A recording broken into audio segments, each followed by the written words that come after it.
So that's what I'm gonna wanna see on Monday.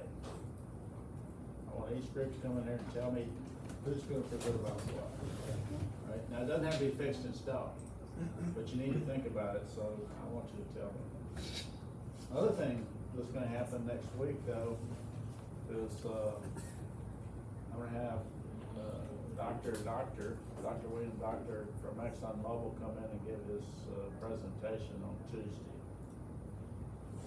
So he generally does a presentation on how to, get along in big companies. Talks about his career, so career type information. I'm gonna be taking this cybersecurity class anyway, so I'll ask Dr. Jeffries to help him make sure his equipment works. But if Dr. Jeffries forgets, and you can help him. But here, plug it in there, punch these buttons, get your slides on the screen. But that's what you'll get on Tuesday, and then on Thursday, it'll be a walk. I'll expect you to work on your projects and on your presentations. Once you figure out what your slides are, you really need to get it in here. We've got our judges lined up, I think. We got one from Exxon Mobil that you met, Ashley, and then there's one from one of those LNG plants. It's not NGL, it's LNG, right? But not worried about that. Lisa has industry experience. And then we've got one from Motiva. So, but, graduate, Lamar graduate, without harassing, twisting his arm to come. So those will be our three judges at this point. You never know. Sometimes things happen, but usually we get, our judges show up. What am I doing? Let's put it on the screen. So let's talk about relief concept. Now, they have another chapter after this one that talks about actually relief valve design and sizing. We're not gonna do that. This is, that's, you can get a vendor to do that, in my opinion, so I'm not gonna worry about that. You can go look at the manual and figure out the instructions for the calculations for relief valve sizing. What we're gonna talk about is more of the conceptual, the scenarios that you go through to decide what you expect your relief valve to have to do. And do you think relief valves are important? Yeah, it's important that you have them. Do you think they have to be sized properly? Those 100 losses that I was talking about, the 100 largest losses over the large period of time. At least 2 of those were because of relief valve issues, and one of them, the relief valve was sized too small, and overpressure, big disaster. Another one, just as bad, the relief valve was sized too large, big disaster. You wouldn't think so, right? Too large, that shouldn't be a problem, right? But no, too large is as bad as too small. You have to make sure your relief valve is sized appropriately. So we'll talk about that. So you need protection, high or low pressure sometimes. Can you think of an instance where you might need low pressure protection? Yeah, you ever seen a tank that's been subjected to vacuum? It just crumples in on itself. They're not meant to be able to support full vacuum. So you need a vacuum relief on something like that. You could have personnel injury. Obviously, if there's an explosion, that's pretty bad. So it could go all the way up to vapor cloud release and explosion if you don't get your relief right. Damage or failure of equipment, release of toxic material, explosive rupture. So we're going to talk about the codes, and then there's a lot of terminology associated with relief valves that you need to know that you're going to be accountable for. So here's another thing. Different relief valves, the scenario will say it's liquid or it's vapor or maybe it's two-phase, and it makes a big difference on your your sizing. So if you have a scenario, you have to figure that out. You have to say, is this a vapor release? Then I size it for that situation. Is this a liquid release? So here's a runaway reaction. The difference between a closed reactor, two-phase flow, all liquid or all vapor. So the all liquid, you can use a smaller orifice to relieve that than all vapor, because there's a lot more mass per unit volume of liquid that has to go through the relief valve. Then the two-phase flow, it takes a larger orifice than either all liquid or all vapor. So liquid is the smallest orifice requirement. Vapor is a little bit larger. Vapor liquid is the largest orifice requirement. So definitions, we got a set pressure. So that's the gauge pressure that a relief valve begins to open. So you do a set pressure. Now you notice it's gauge pressure. Why do you think it'd be a gauge pressure on a relief valve? Well, it's because where is it relieving to? Maybe a flare system. What pressure does the flare system run at? You ever seen a flare? Where's the flare material going? Yeah, atmosphere. So that's why it's gauge pressure. So pressure between what's in the vessel and where it's going. And then we've got a maximum allowable working pressure. That's the maximum gauge pressure at the operating temperature. That is, no operating temperature is important. Metals their strength depends on the temperature. Then you got a maximum allowable working temperature, MAWT, and minimum design metal temperature, the minimum operating temperature. Now, why would you now I can understand why you'd have a maximum allowable working pressure, but that's a safe working pressure for that vessel. You can't go higher than that. And I can understand the temperature requirement, but why would there be a minimum temperature requirement? Anybody ever heard of the Titanic? Do you remember that? Titanic hit the iceberg and sank. And it really shouldn't have sank. It was made of metal. It should have been fine. But what they had was it was below a certain temperature and they had brittle fracture going on. So instead of the metal deforming, instead it just ripped. So if you get too cold for the material construction, that's a problem too. Now, why would you get too cold? Actually, there was another one of those 100 cases where there was some sort of accident. They ruptured a propane line, and the propane was under pressure and escaped. And when the propane was escaping, it dropped rapidly in pressure. And when hydrocarbons drop rapidly in pressure, they get cold. And so the system that it was running, it was carbon steel, it got too cold and then it really fractured and caused a huge release. So if the temperature's too low, that's a problem.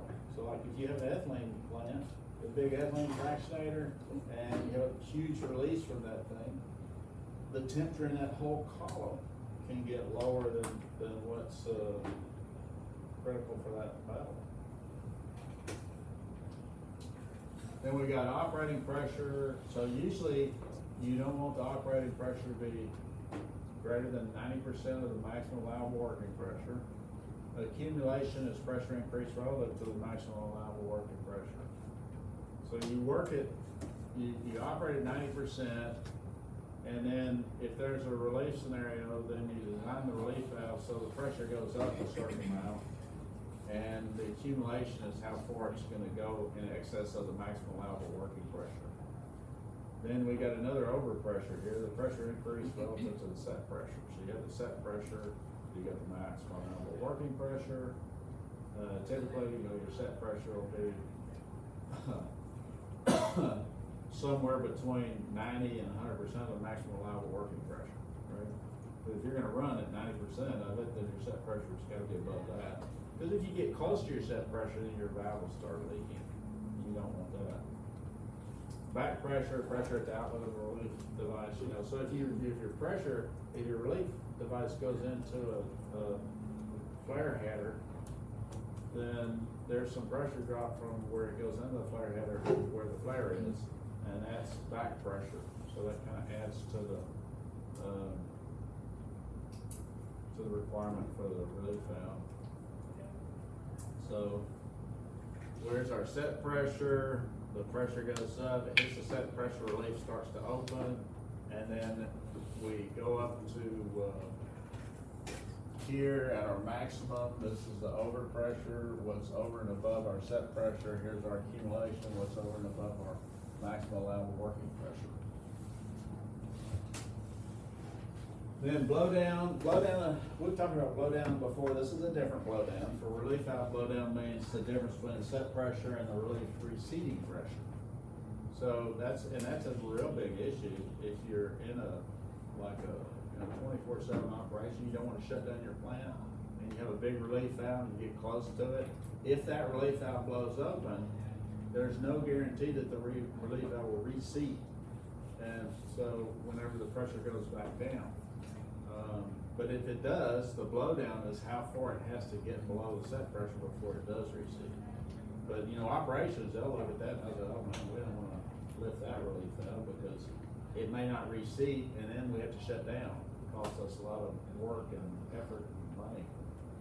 Then you got maximum allowable accumulated pressure, which is MAPD plus allowable accumulation, maximum relief pressure, and that's something that's set by code, like there's a fire code, and then you've got some other regulations associated with relief valves. Total set pressure plus overpressure is the relieving pressure. Okay, so code requirements, we've got this API, recommended practice 521. So maximum allowable working pressure, we'll call 100%, and then we base everything else on that. So the usual max operating pressure is 90%. You pressure test it at 150% using water. Why would you use water to pressure test the vessel? Why not just use nitrogen? Well, because what if it fails? If it's water and it fails, it might crack and squirt a little water out. If it's nitrogen that fails, it's going to blow up. It'll be a mechanical explosion. So you use, they call it a hydro test. You use water to pressure test equipment. Then you got sometimes, so with vessels, we talk about scenarios. There is always a fire scenario. Any vessel, you say fire scenario. But let's face it, we're working with hydrocarbons. That's one of our risks. It's either fire, explosion, or toxic release, right? So you're always worried about fire in the field. And so if there is a fire, sometimes you may need a supplemental relief, and you can do that at a higher set pressure. It's like you could have a single relief pressure. For a supplemental relief pressure, you might allow it to get up to 116%, another 6%. And then fire exposure, even above that, 121%, is allowed. You can get up to that. All of that is below the 150% that you do your pressure test at. These are some of the codes and standards. ASME boiler and pressure vessel code is really why pressure vessels are so much safer now than they maybe have been in the past. They have a lot of steam engines and stuff, and they had a lot of explosions, and the government finally got tired of that and they regulated it. So your pressure vessels are probably pretty safe. They're probably the safest things out there in terms of understanding. On the other hand, what's not so safe? Well, if you look at the losses that occur in the industry where we lose containment of the hydrocarbon, it's not the pressure vessels, it's in the piping. And it's more you have more releases in refineries than you have in petrochemical plants, like ethylene plants, than you have in gas plants. So why would you think that? Why would you have more release in refineries versus less in ethylene plants versus less in gas plants? Let's see, I'll give you 10 seconds. Why? Quick. Engage brain. It's in the piping. We're talking about piping failures. Why does piping fail? Corrosion. So in terms of corrosion, what's the difference between refineries, petrochemicals, gas plants? Real oil has sulfur. Dirty. It's dirty. Refineries are dirty. They have more corrosion. Petrochemicals, they're kind of clean, but they're kind of dirty too, but not as dirty as a refinery. And then gas plants, yeah, that's pretty clean surface, right? So that's where you're gonna have your relief. That's where you're gonna have your piping failures. You're gonna have mostly in refineries, unless they have really good management practices. You know, they have really good management practices for measuring the corrosion and taking care of that. They do a lot better. You know, the refineries that can do that, they can avoid the reliefs that refineries with poor management practices. Okay, so here's a picture. You can look at that. It's in your book. If you look at this, it pretty much tells where all the definitions that we just went over are. So where do you need a relief? Number one, you're going to need a relief in all vessels. All vessels need pressure relief. You need a relief where you can have blocked-in sections of liquid-filled lines. So if you're able to block in liquid, then it's possible that that liquid gets heated up, even if it's only heated up by sunlight, and the pressure can then rupture the line. So you have to have a relief on any section of line that you can block in. Then if you have a positive displacement pump, it needs a relief. Storage vessels need vacuum protection as well as pressure protection. You know, they're vessels, so they need relief done, but they also need vacuum protection. Steam jackets, some piping systems.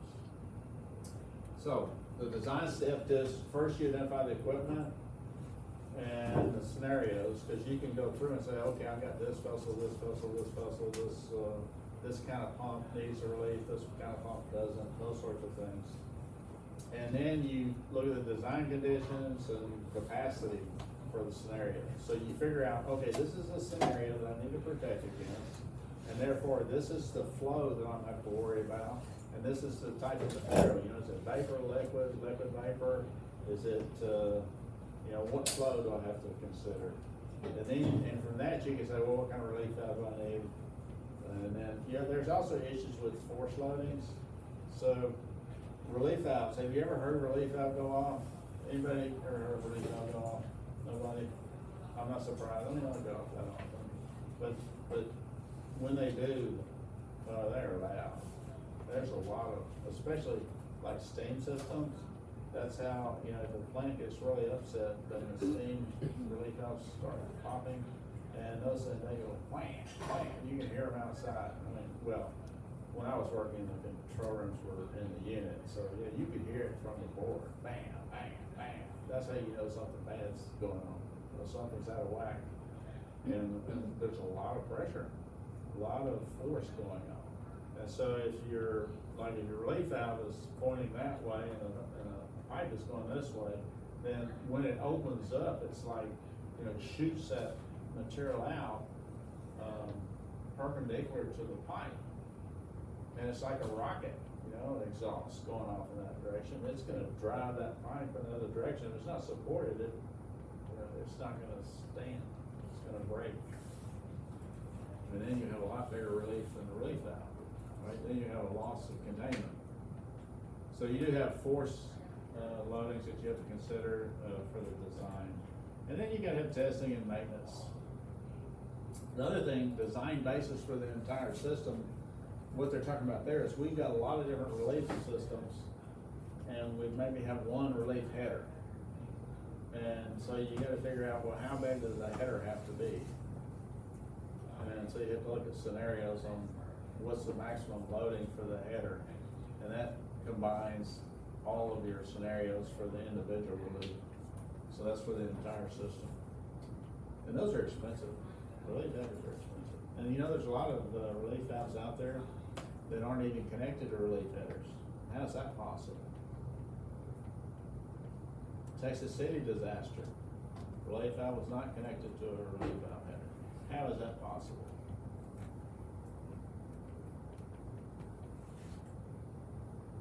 You can't tell me? It's because it was grandfathered. You ever heard of grandfathered? Is that an acceptable term these days? Yeah. Oh, that's what I used to call it. It was grandfathered. It was there already whenever they wrote the regulations, and now you have to go into a relief system, and they didn't have to change it. Now, if they make changes to it, then they will. You know, they make updates to it, they will have to change it, and it'll have to go through a relief header. But it's some equipment's, it's old, it's been out there forever, and it's grandfathered. It may go straight to atmosphere for you, you know. You know, you may have relief valves that don't go to the header. So just saying, I would wanna know where those are in my unit, so I know when I wanna run personally. Okay, so scenarios, the type of scenarios, loss of cooling, heating or agitation, that's, common as a relief scenario. So if you have a distillation column and you lose cooling, then your overhead pressure goes up and then you may relieve. Loss of heating, agitation. If you've got like a polyethylene reactor, those CSTRs or tubular polyethylene reactors, they're very sensitive to the agitation. If you don't, you know, it's a very exothermic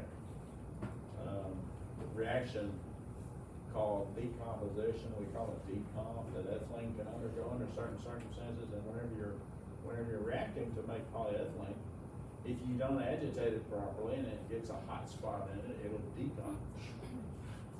So if you lose agitation in a polyethylene reactor, not a low pressure one, but the old high pressure stuff, then it'll decomp. You know, and they still got a lot of those around. There's that polyethylene plant over on Highway 90.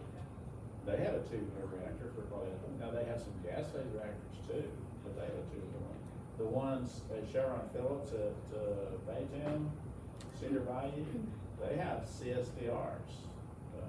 So, you know, they still do that. Those things operate at 30,000 pounds. Believe me, if one of those reactors decomps, you know it's tremendously. Okay, so reactor scenarios are pretty common. Process contaminant or mischarge of catalyst. If you're not expecting your catalyst to be quite as active as what you thought, that could cause it. Operator error, that never happens. Closing vessels or filled liquid block valves, so you block something in. And then fire protection is always a scenario, all right? So then we've got what kind of reliefs are there? Well, we got spring operated mostly. You set the pressure by adjusting the spring relief, and these things change. They have to be calibrated every so often. They're not. I mean, you have to check them to make sure they're going to work, right? Valve will start weeping at 92 to 95% of the set pressure, so you can't operate right up against the set pressure of the relief valve, or the relief valve will start leaking. And how do you know if a relief valve is leaking in the hydrocarbon industry? How do you know? We go out in the plant, we look at the relief valve. Where are you going to see if it's leaking? Freeze up, right? What? Freeze up, right? It'll be cold. The outlet will be cold because you're expanding the hydrocarbon, and that's like an auto refrigeration, and so it'll form a ice on it. It'll form ice on that line. All right. There is hysteresis. That's where the blowdown comes from, so if your pressure hits a set pressure, it starts to open, the pressure goes up, it opens fully, and then you relieve. Then when the pressure starts dropping back down, it doesn't close right whenever you get back to the set pressure. And if it takes getting down below that by this blowdown amount before the valve's gonna close, and it may or may not recede. You hope it recedes, so you don't have to shut down. Okay, here's some other, types of reliefs. So we've got the traditional one, which is, let's see, this one, let's see, where laser pointer, there, so that's a traditional relief, right? And so here's a spring, you got a pressure down here and it pushes against the spring, and whenever the pressure gets to a certain level, this thing's gonna open up and you can go out here into your manifold, your relief manifold. Okay, so the difference between the pressure inside the vessel and the manifold is what you're looking at, that's controlling this. Then there's also what's called a balanced bellows, where it's the pressure difference between the process and the atmospheric pressure. You would do that if you expected a lot of back pressure from your manifold. So then it'll open, in this case, it's gonna open regardless of the back pressure. Now, back pressure may reduce the flow, but it's gonna open where you set it regardless of the back pressure. And then we've got rupture discs, where, what's the difference between a rupture disc and a relief valve? Well, a rupture disc, when it opens, it's not gonna close back up. Rupture disc just does what it says, it ruptures, so it's broken. You have to replace it, so go somewhere else. Now chattering is what they call, what happens whenever you've got a oversized relief valve usually, and it rapidly opens and closes. It's like it's chattering, like you're chattering your teeth, you know, like that. And it would just tear itself up. This was one of those causes.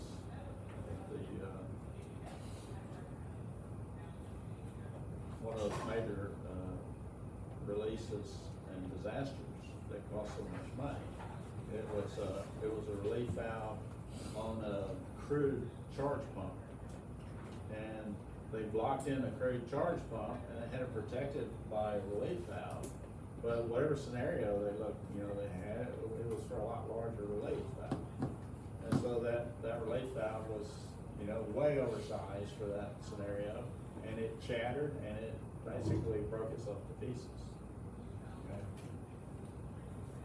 You do not want chatter. Chatter is bad.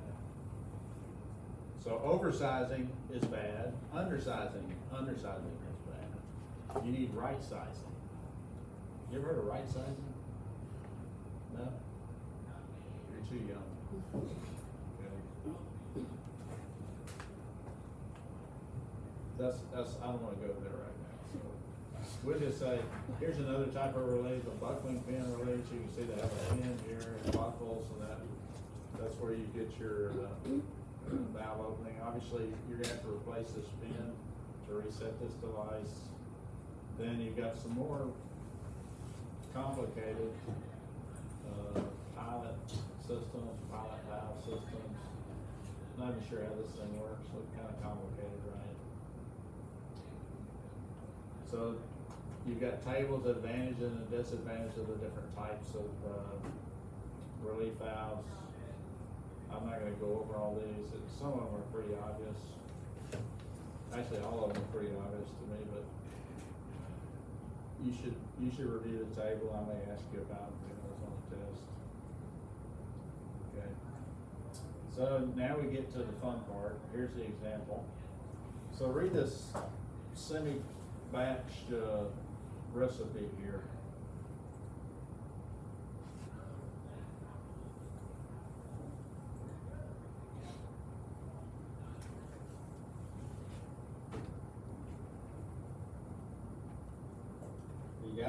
steps 1, 2, 3, and 4? Think you could do that?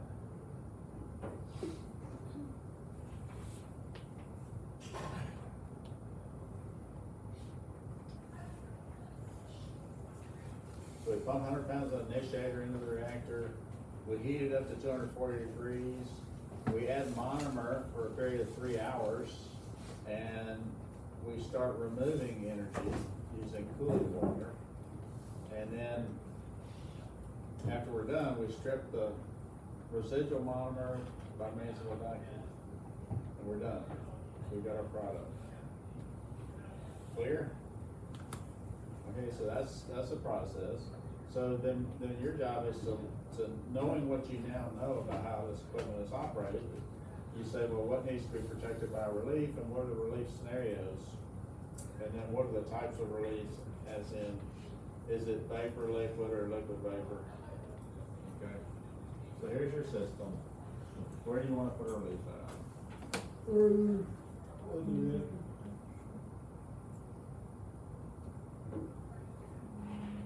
First step is all vessels. So what vessels do we have? The condenser, the reactor, and the drum. Yeah, so we got a vessel here, the reactor, we have a vessel here, that's drum. Locked in liquid filled suction lines. Where could that possibly happen?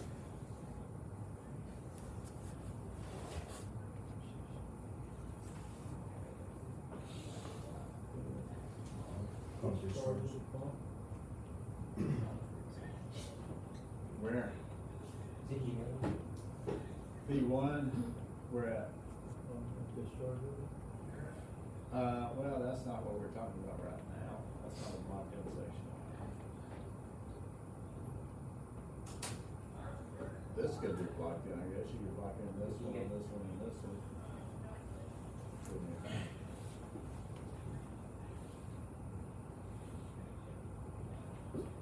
What else?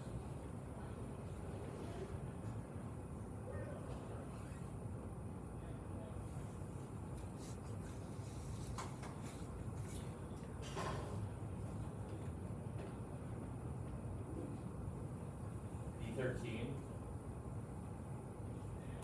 B13? I asked her to the valve board. What?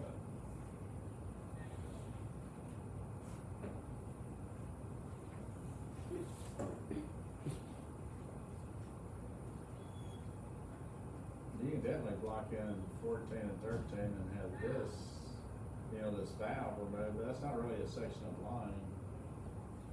That's kind of like a pump removal thing that they bring on this line there.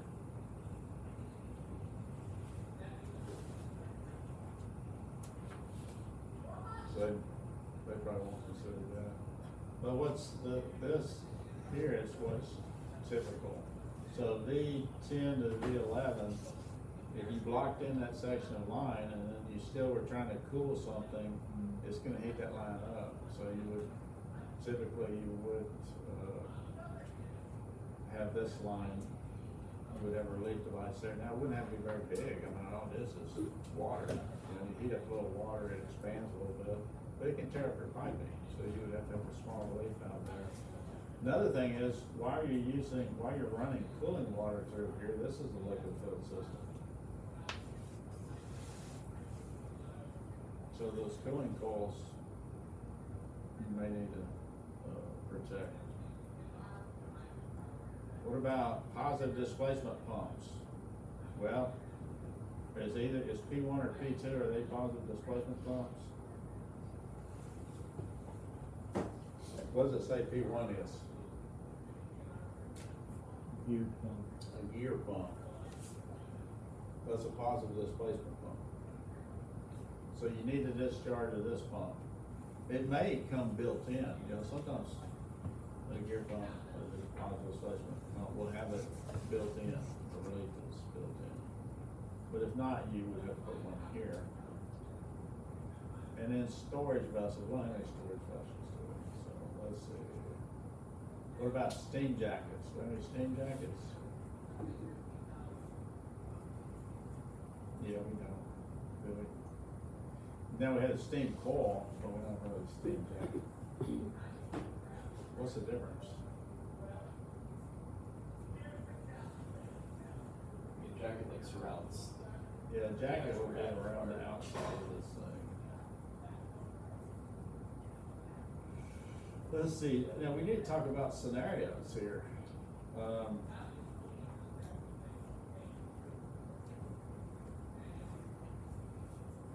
So scenario for the reactor. What are we doing in this reactor?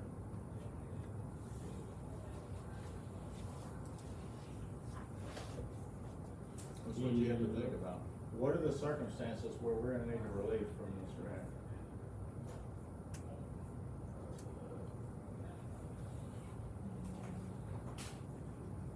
Yeah, I'm not gonna put you on the spot. We already said maybe we relieve this if it's blocked in, we relieve this if it's blocked in, so that's liquid. We relieve this. So how would we size this little bit of relief out there? Well, you would do volume expansion of water. This cooling water you're blocking in over whatever time period you decide using the duty that you would expect. What would you size this relief valve for this pump?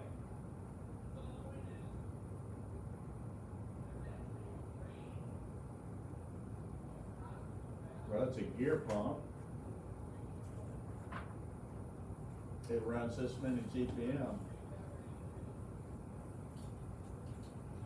So the relief valve has to handle that many GPM.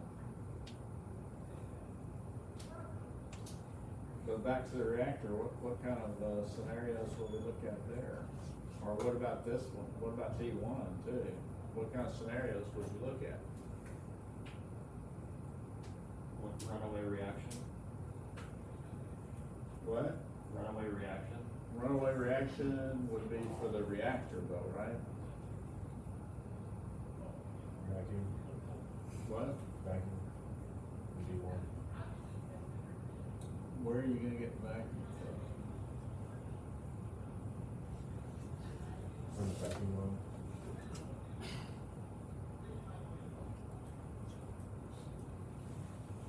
Oh, this sucking vacuum out there.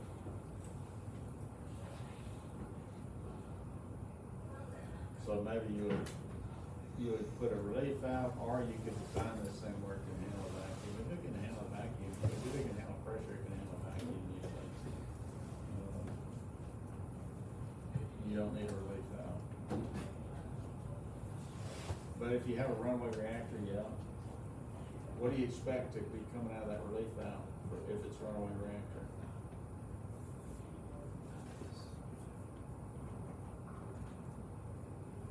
Is it liquid, vapor, or combination?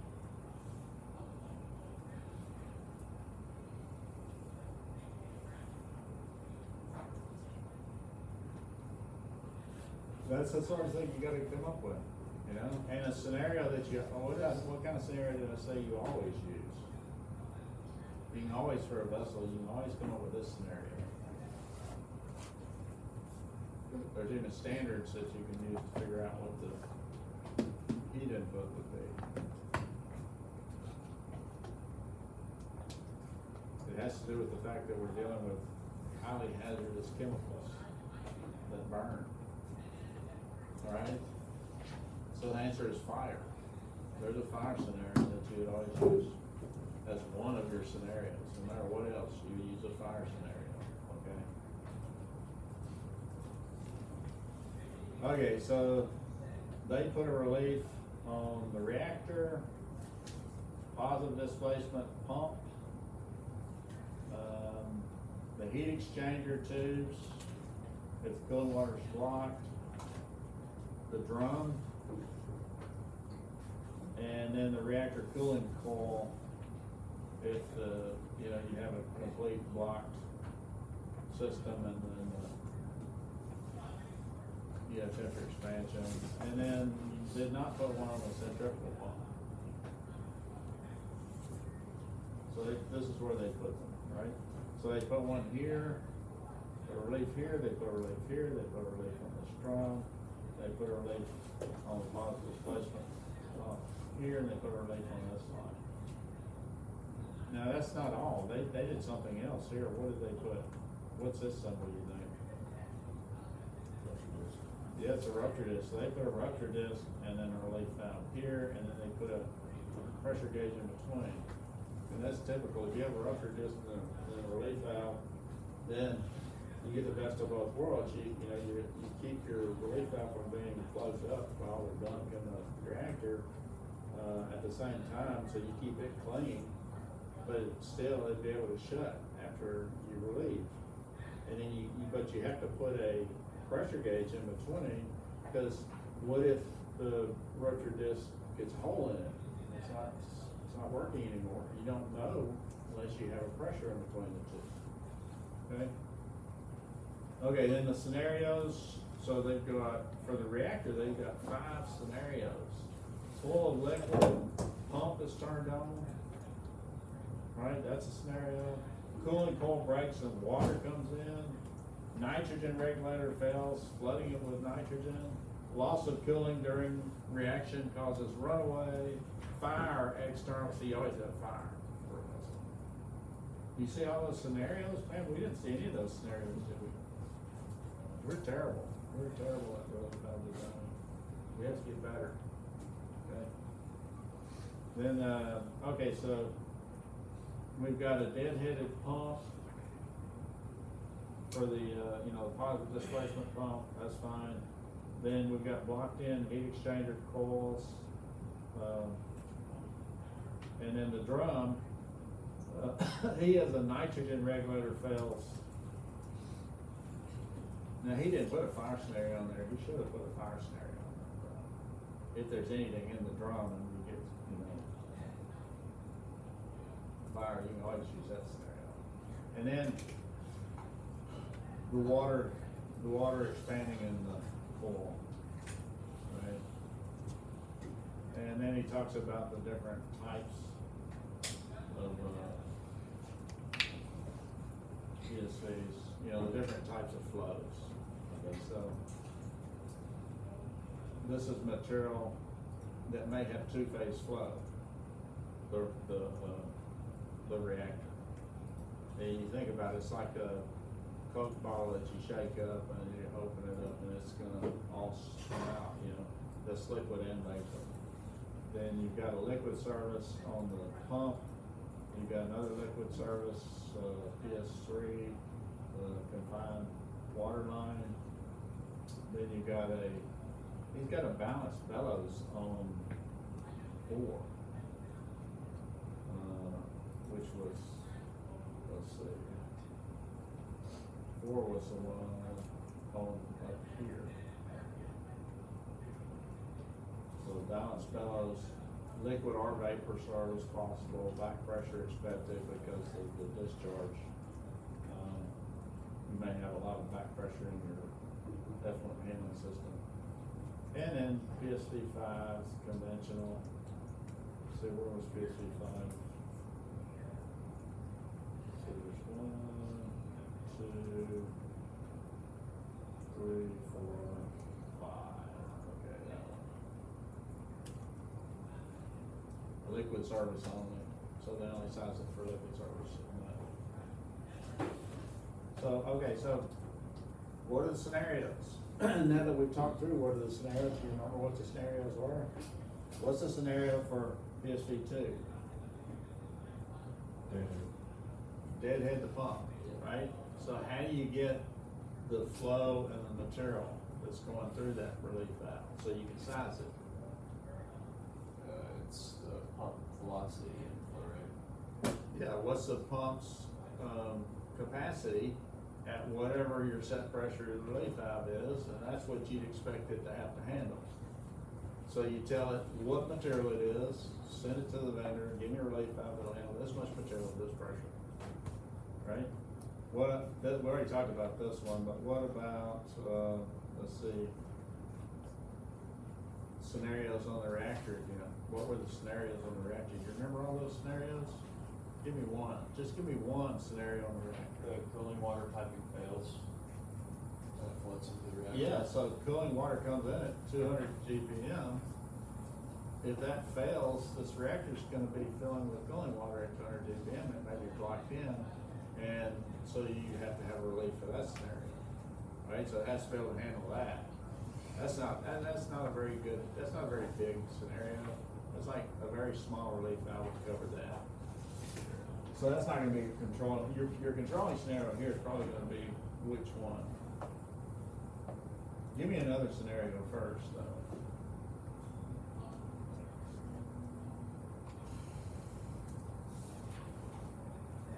How about this nitrogen? Is it possible this nitrogen could cause a problem? If you're blocked in and this nitrogen regulator fails, you're gonna get whatever the nitrogen pressure is into this vessel. And if this vessel is not rated to take this pressure, you need a relief valve for that system, that situation. You know, a lot of times you have two different ways to handle it, some of these things, like, if nitrogen's only gonna be 100 pounds, and your reactor can hold 100 pounds easily, then you may not need that as a scenario. But if it can't, then, you know, you do, you have to take into account that, well, this regulator may fail, nitrogen may be lined up, and your reactor may be blocked in, and you gotta be able to handle that amount of nitrogen, however much it's gonna be coming in, okay? So anyway, the reactor is the one that has the most scenarios.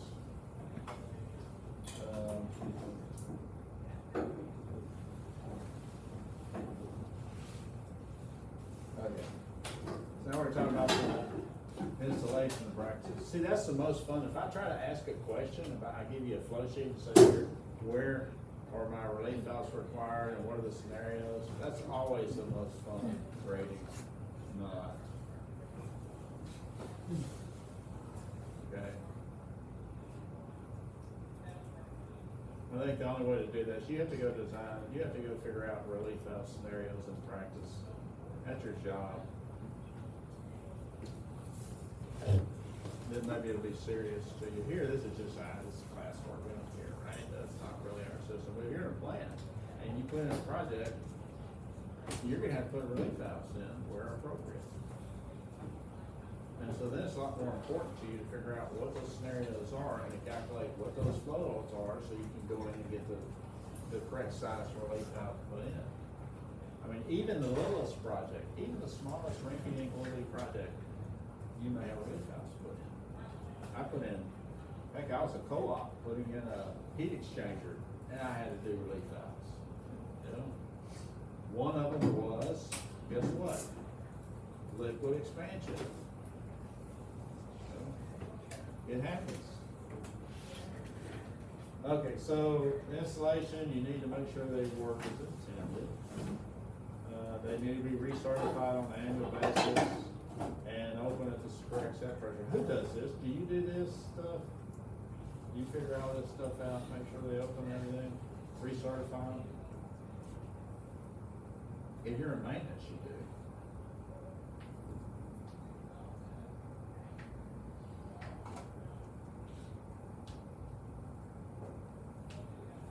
Okay, so these are different types of situations. So if it's in corrosive or highly toxic service, where it may corrode the relief valve, and you use a rupture disc. 2 rupture discs in series if it's extremely corrosive, because the first one may need to be replaced periodically. You have a pressure in between so you can know when that first one needs to be replaced. We had, you know, at that DuPont plant I worked at as a co-op, they had, you know, like sulfuric acid service. And they used 2 relief valve, 2 rupture discs in series. They were just carbon. You know, carbon's a lot better than metal to resisting the corrosion. So they had a rupture disc, then they had a screen handler for if the material broke and to collect it, keep it from blocking the line. Then they had another rupture disc, and then they had a pressure gauge in between. I mean, this is done. This is what they did. Then you got rupture disc and relief valve in case you need two different sizes of relief, right? So what happens if the relief valve is too large? Well, it's gonna chatter. You don't want that, so you'd have to size it for the largest case, but then you're also gonna need a relief for the smaller case if it's significant. You know, that, otherwise your relief valve chatters, and what happens to a chattering relief valve?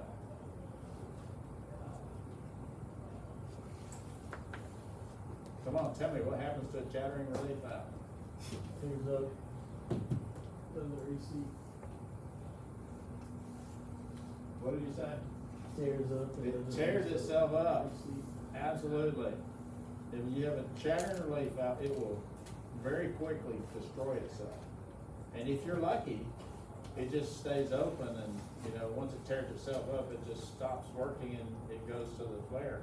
But, you know, there have been cases where it tears itself up and the bolting gets destroyed at the same time on your manifold, and then it relieves to the atmosphere. And then vapor cloud. What happens to vapor clouds? Boom.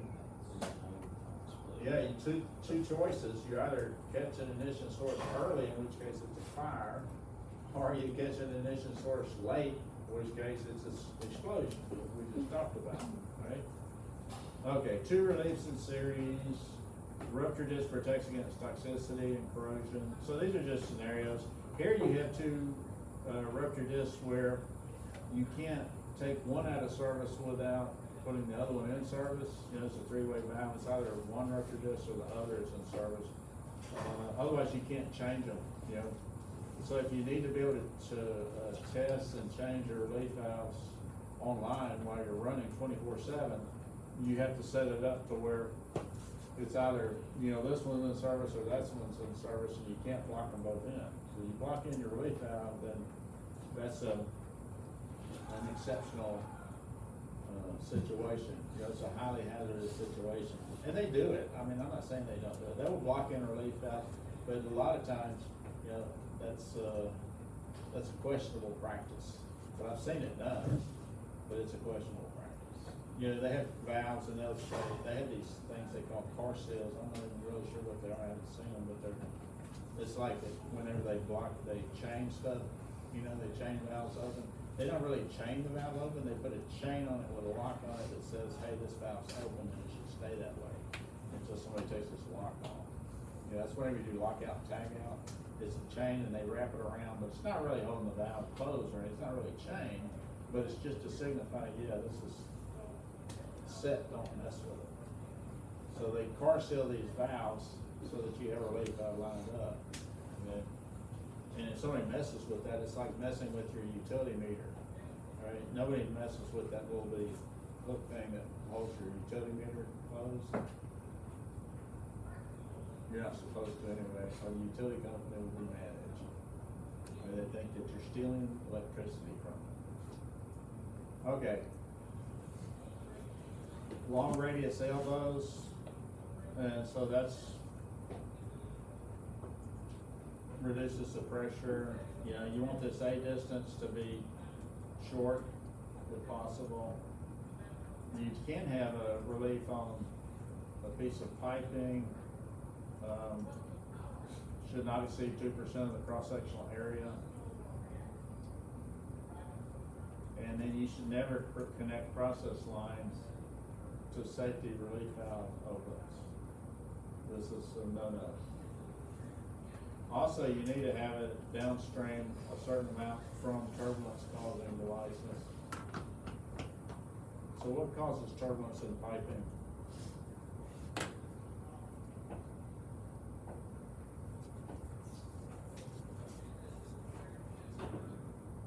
Pretty much everything causes turbulence in piping. Okay, you have L's, you have bends, and you also have these things that, you know, mixers, inline mixers cause turbulence. Valves cause turbulence. Okay, so the effluent, you rarely vent to the atmosphere. You can only do it if it's not hazardous. Although, like I said, there are grandfathered units out there that have relief valves that are going to the atmosphere. You don't want them to ever open, obviously. Total containment systems, most of the time it's discharged to the drum first, and then it gets vaporized and sent to the flare. Sometimes it goes to a condenser or scrubber, depends on your system. Here we're talking about the reaction forces here. If you have a rupture disc that flows, what direction of force do you get at these two elbows?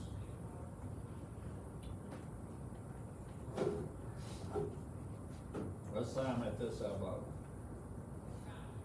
What direction is the force acting? Well, it's like a rocket. And where's the exhaust of the rocket going? It's going that way.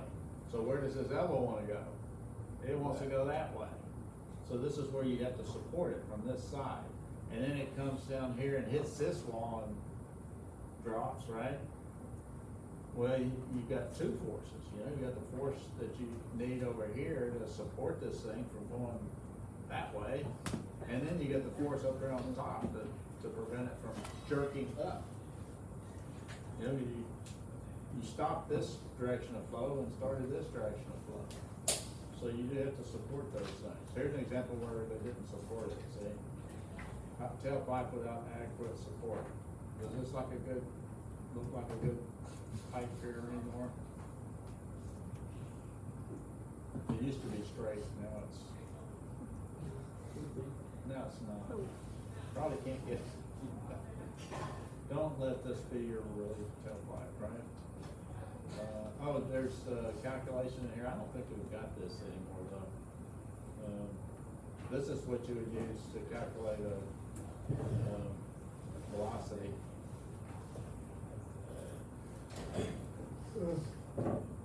For a flash or for a knockout drone.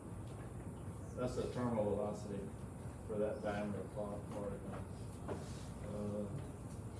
I think this is in your book too, so you can use your Crown book, and assuming a certain diameter of particles for a separator, you can use that to size your flash drum.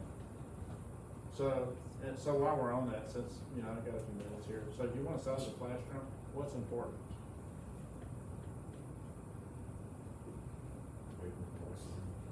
Yes, the vapor velocity. So the vapor velocity you choose based on the size of particles that you want to train on. So you'll pick a size of particle and say, okay, anything larger than this, I don't want it to be entrained.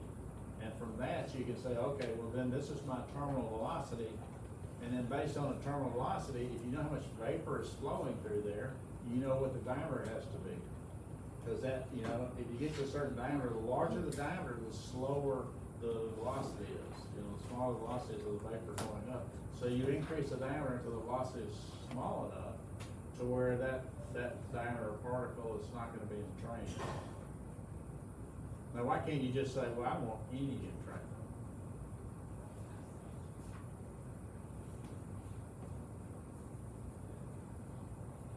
Well, because if you have the diameter small enough, the velocity is almost zero. So it's just, you know, you have to pick a reasonable diameter. Now, you can put a mist protector up there or something. But anyway, this is where you would go to get the equation to size your flash drum. So here's an example, and they say we're going to use particle diameters of 300 micrometers, and that's a good approximation. It's something you might want to use. And then if you got all the information on the material, you could follow this example and calculate this terminal velocity, 2.19 foot per second. You know what the volumetric flow rate is of your vapor? Then you can say, okay, well that means my area has to be this big, so I can be below this volumetric flow rate. Okay, so that gives you the diameter of your knockout drum. Now, how do you get the height of the knockout drum?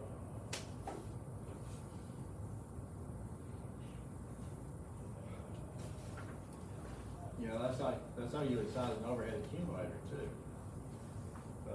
You size the knockout drum, the height, a lot of the way where you decide how much extra volume you need at the bottom of your tower too. you size it based on process control. You say, okay, I need 5 minutes worth of liquid in there. And so you know how much liquid is in there, that's how you size it. You say, okay, I need 5, 10, 15 minutes worth of holding time for that liquid, so I can control it. You know, if the vessel is too small, the liquid will move too rapidly to control it. So then you couldn't even control it. So what good is a flash drum where you can't control the liquid level? It's no good. So you have to size it based on the liquid flow rate. So you get the area from the vapor flow rate, and then you get the vertical size from the liquid rate. So assume 15 minutes versus holding time, and then how much volume of liquid would you get in 15 minutes? And that's the volume then determines like half of the height of your vessel, after you've already got your area from the vapor rate here. Okay, flares, this was, I think this was the previous version, I don't know if we have this anymore. But you've got, we've talked about flare intensity, so I'm not going there. Okay, so now we got a lot of what went wrong cases here. These are entertaining. So here, I don't think we would, what's wrong with this situation? What's wrong with this design, even the design on the left? We've talked about do's and don'ts on relief valves. What's wrong with the relief valve design on the left? Regardless of the fact that we could, ended up on a dead leg like that.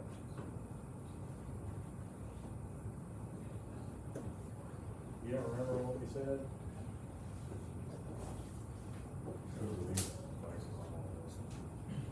Yeah, it's not on the vessel. You should not have it on a line. You should have the relief on the vessel. You shouldn't have a process valve going off of a relief valve line. So, number one, we wouldn't do that on the left anyway. Number two, then, yeah, this is even worse. All right? What do you think happened here? Well, we had a scenario. The scenario was based on the flow that we would get from here. They made a change, they didn't MOC it. Now all of a sudden we got this scenario where you could get a flow from here and from there at the same time. And if they didn't do a management change, they wouldn't have changed the relief valve. But now it's undersized. Okay, how about this one? Well, I had a pump. It could get up to 100 PSI head on it. Designed the relief valve on that basis. Then I went to replace the pump. Is this a replacement in kind? Yeah, the new pump is different. 120 PSI. It is not a replacement in kind. They didn't do an MOC, and so now the relief valve is undersized. This is the kind of stuff your MOC is supposed to catch. You know? If it's a replacement in kind, fine. Another 100-pound pump, relief valve is fine. But if it's not the same functionality, then management change. You have to look at this system and say, well, what does this affect? You know? Relief valve sometimes. Okay, so here's a relief valve that was sized for this flow. And then naturally what happens to check valves over time? They break. Yeah, they corrode up, they get stuck. There's nothing there anymore. Nobody knows, you look at the check valve, how do you know if it's working or not? Or if it's all there. And then so now this relief valve is undersized because the check valves are basically no more than just pipe. Nobody should trust check valves. Here's a relief valve that was designed saying that, well, we're only ever going to be connecting 2 of these gas cylinders at a time. But being a helpful engineer, they designed for expansion and said, but we're going to put 4 places to connect the cylinders. So what happens? Operations is going to connect 4 because they have 4 places. Now this relief valve is undersized. Okay? Just because the engineer was trying to be helpful and look out for future expansion. but they didn't look out for future expansion on the relief valve, probably because they might have had to put two relief valves in there, you know, one for one cylinder and another one for four cylinders. Okay, so here, they had a relief valve on this vessel, and they wanted to protect this vessel too.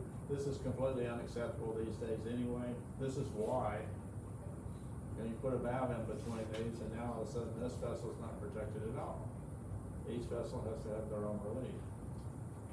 Oh, this is a good one here. So, originally you had this system, just the top part.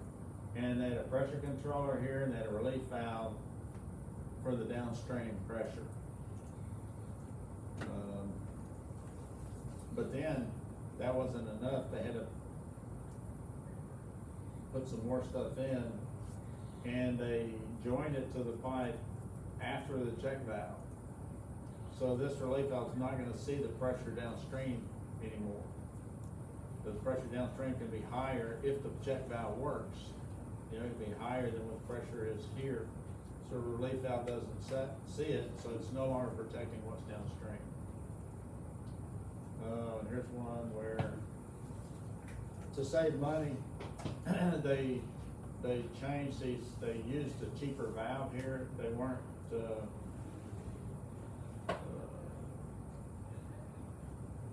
valves that would shut off cleanly. You know, you have to pay more money if you want a valve that's a control valve that's gonna have a tight seal.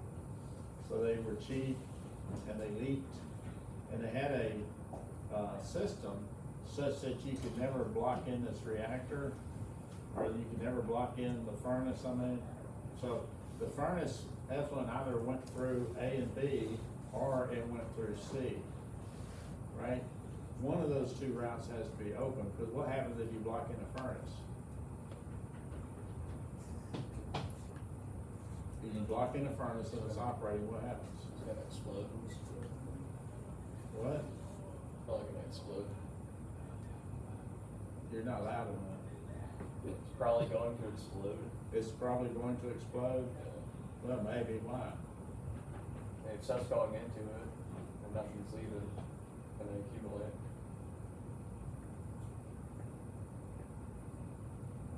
It's not gonna explode from the pressure of the fluid. The metal could fail. What? The metal could fail due to the. Why would the metal fail? Temperature of the fluid. The temperature of the fluid, why? You're constantly. I have a temperature controller on my furnace. Why would the temperature of the furnace, why would it get to a high temperature and fail? Did I tell you the story about the superheater that blew up? Didn't blow up, but the tubes failed on the superheater. Did I tell you that story? It's a true story. So ethylene plants, the old ones, they had superheaters for the steam. So you want the superheater steam to send it to your turbine, steam drive your compressor. And so this plant that I'm working at has a superheater. And somebody blocked in the steam from the superheater. And, you know, the guy that was on the board, I don't know if he knew, he must not have known that was blocked in, I'm guessing. But he thought there was something wrong with the temperature controller. Because when you block it in, so here's my furnace. That's a terrible furnace. Okay, here comes my furnace, right? So here's the control valve, and you got a temperature, well, this is the control valve with entrance right here. This is the fuel gas, right? Alright, so you have a temperature controller here that operates this valve. Or maybe the temperature controller's over here, doesn't matter. But what he saw was that the temperature controller was steadily opening this valve, but this temperature was not increasing. In fact, the temperature was just, you know, it's temperature versus time here. The temperature was just steadily drifting down, So it was opening and putting more and more fuel in here. It wasn't affecting the temperatures. They thought, well, that's a control problem, something's wrong with it. And so this is like, it's like a circular, furnace, you know, and you can get in underneath it. You know, you walk in underneath it and look at it, but there's three burners, so it's kind of constricted, you know, because you got the fuel gas coming down and then it goes up and up. So you can kind of get in there and look at it and see. So that's what he did. He said, you know, whenever a board operator doesn't know what's going on, what does he do? He sends outside operator, hey, outside operator, go look at this furnace. So this guy went over there, you know, because the temperature control wasn't working. Want to know why? I mean, is there any, you know, are there any flames in there, or is it just, wow, what's going on? So the guy went underneath there, looked at it, no, this is burning, you know, I got a lot of flames, and he walked out. And right as he walked out, that thing ruptured, and you had all the steam whooshing down. Guy was lucky, because he was almost, you know, burned alive with the steam, 3rd-degree burns.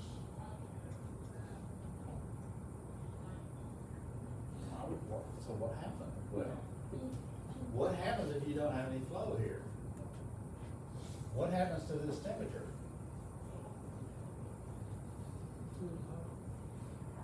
This temperature here just slowly drops. Why? Because yeah, it's getting a lot of heat in here. It's getting really hot inside there. You don't see it out here because there's no flow. There's no flow for you to see that it's really hot in here. Okay? So that's what happened, you know, it kept ramping up the heat because this temperature was not moving, but this temperature was not moving because it was locked in. And eventually it got hot enough and it, you know, the tubes got too hot and they burst. So, true story. That's why you don't block in the front. Well, here the problem was though, these valves would leak. And so they put in other valves here. And now what happened to their protection system where you can either shut A and B or you can shut C, but you can shut both at the same time? That's gone. That's gone. All because they bought them cheap valves from Acme. Right? Okay, that's it. Now, what are we gonna do next week? What are you gonna tell me on Monday?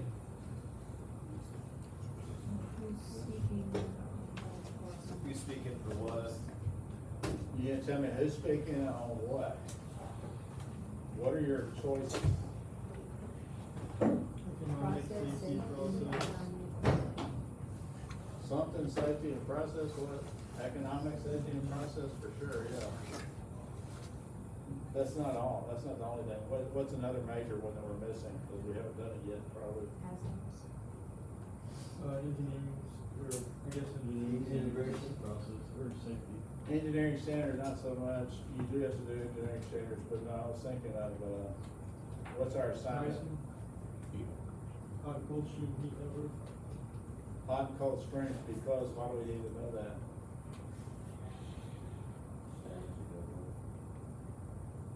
We need to do bench analysis. I mean, that's a major part of it. So you got separations, you got heat integration, then you got safety, you got economics, at least, you know, so there's at least 4 things there. Maybe there's others, I don't remember what other people have talked about. I could look that up probably. And we could see if you wanna add something, but think about what it is that you want to speak about. What do you wanna do your 5 minutes of fame on, for the judges? Cause I wanna go ahead and just get an initial thing down on who's speaking of what, and what order your presentation is. You still got like, what, almost 3 weeks. But, I mean, that time's gonna go by real quick. So. Alright. Unless you have any questions, that's it for today. We'll see you on Monday. Get those streams, you know, get your design finished. I think you're still working on your design. You can't get your streams off the design, right? kitchen design, oh, you know what, another interesting thing. So, your choice of, NGL, you know, it's your choice. You should be able to price it, you need to be able to price it to get economics, right? But since it's open, you may be judged on your choice of NGL, just saying. And, some people may have preconceived notions about what NGL is. My daughter did, she told me, my NGL has everything. Just say, I don't know what the, you know, I don't know what the difference is. So make sure you can price your NGL. Okay.